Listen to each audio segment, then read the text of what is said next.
नमस्कार, आप देख रहे हैं प्रभात खबर और मैं हूं आपके साथ रिया।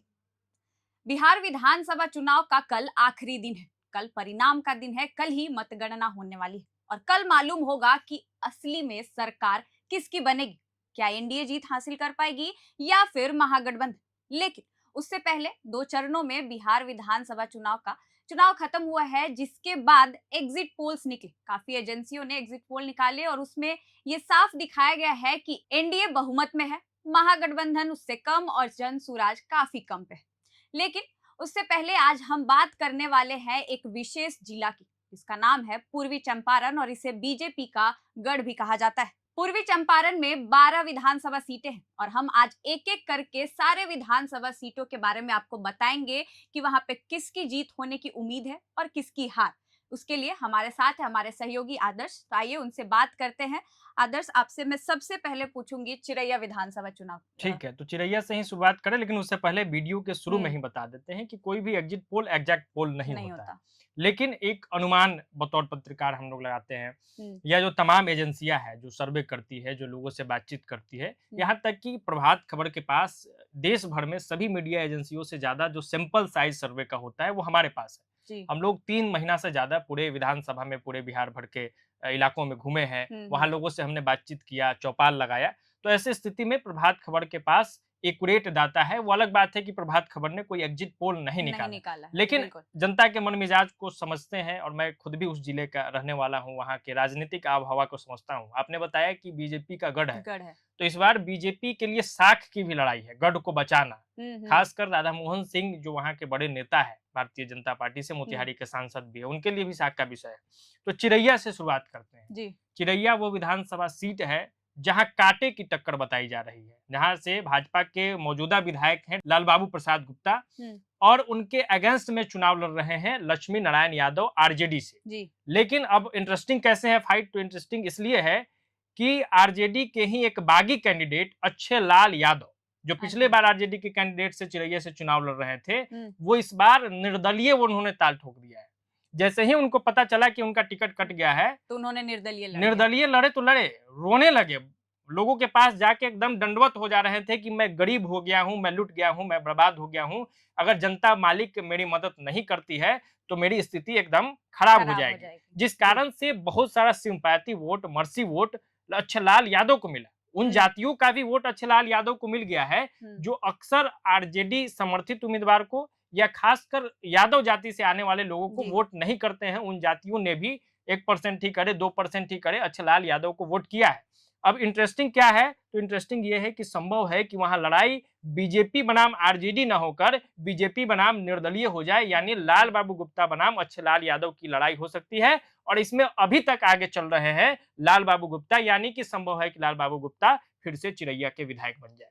अच्छा, चलिए इसके बाद हम बात करेंगे एक और विधानसभा सीट है ढाका। ढाका, ढाका भी ढाका की। काफी चर्चित सीट। वहां से ढाका से जो विधायक है अभी पवन जायसवाल, हम्म। फायर ब्रांड नेता बताए जाते हैं, हम्म। हिंदवादी छवि गढ़ा गया है उनके लिए।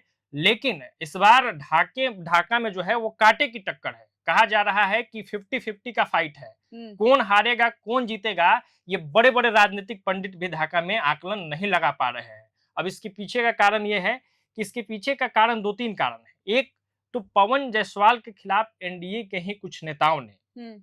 मोर्चाबंदी कर दिया, ऐसा कहा जा रहा है। जिसमें अच्छा। एक नाम जो आता है वो आता है आनंद मोहन की पत्नी लवली आनंद, जो वहां से शिवहर की सांसद है। हम्म। लोकसभा चुनाव के दौरान एक वीडियो वायरल हुआ था, या लोग कह रहे थे, चर्चा का विषय बना था कि पवन जायसवाल और आनंद मोहन में वहां पे बहस हो गया था।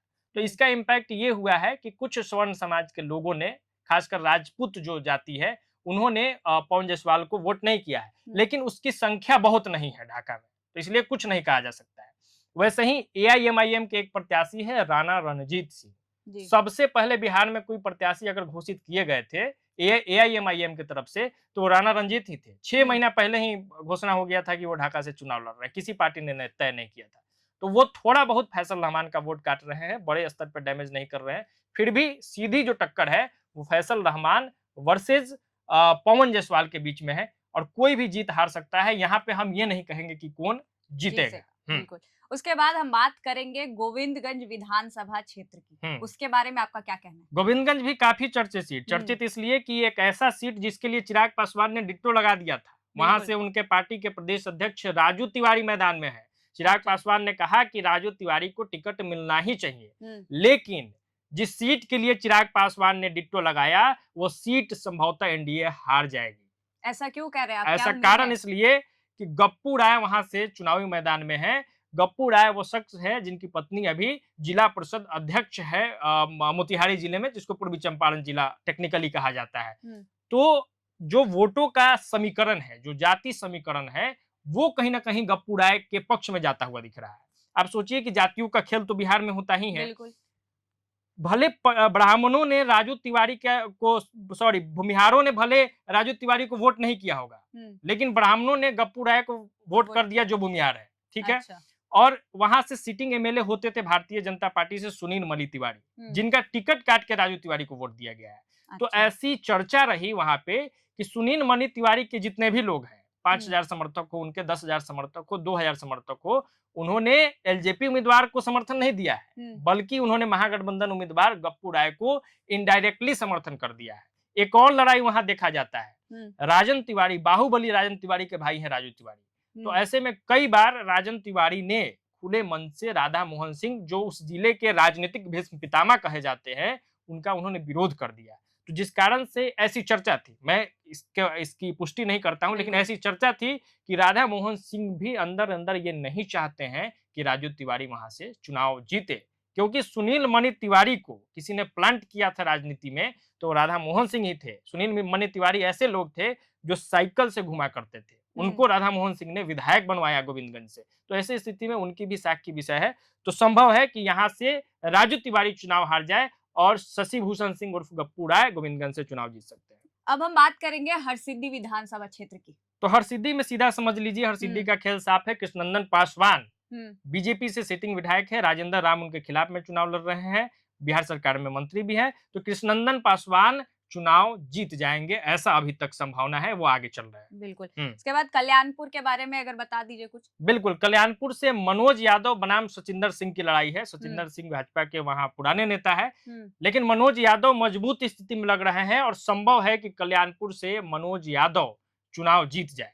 अब इसके बाद एक और आती है विधानसभा क्षेत्र केसरिया। केसरिया काफी चर्चित सीट, चर्चित इसलिए भी कि शालिनी मिश्रा जदयू से चुनाव लड़ रही है और वीआईपी से महेश्वर सिंह के पुत्र वरुण विजय चुनाव लड़ रहे हैं। और वहां से एक गायक चुनावी मैदान में आना चाह रहे थे वीआईपी से, विनोद बेदर्दी। अच्छा। उनका टिकट काट के ऐसा उम्मीद था कि उनको टिकट दिया जाएगा, लेकिन वरुण विजय को टिकट मिला है। तो उनके वोट को विनोद बेदर्दी ने डैमेज किया है। और महेश्वर सिंह ने जो बयानबाजी किया शालिनी मिश्रा एक महिला उम्मीदवार के प्रति, वो बड़ा गलत बयानबाजी था। अच्छा। ऐसा लोग बताते हैं, ऐसी चर्चा होती है, जिस कारण से शालिनी मिश्रा मजबूत स्थिति में है और केसरिया से शालिनी मिश्रा की जीत हो सकती है। अब हम बात करेंगे मधुबन विधानसभा क्षेत्र। मधुबन, ये भी अब वही मैं चर्चा कर रहा था कि एक नेता जो कुर्ता फाड़ के रोने लगे थे आरजेडी कार्यालय के आगे, मैं लूट गया, बर्बाद हो गया।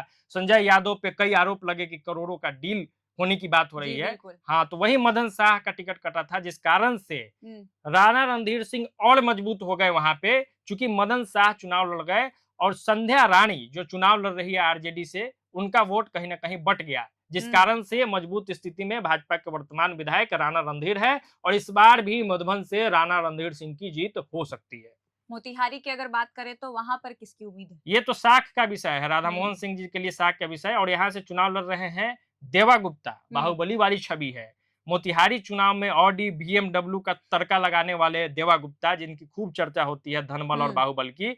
हालांकि यहाँ पे मुकेश सहनी ने जाके कहा था, कोई बोलता ही रहे मोतिहारी का हीरो है देवा।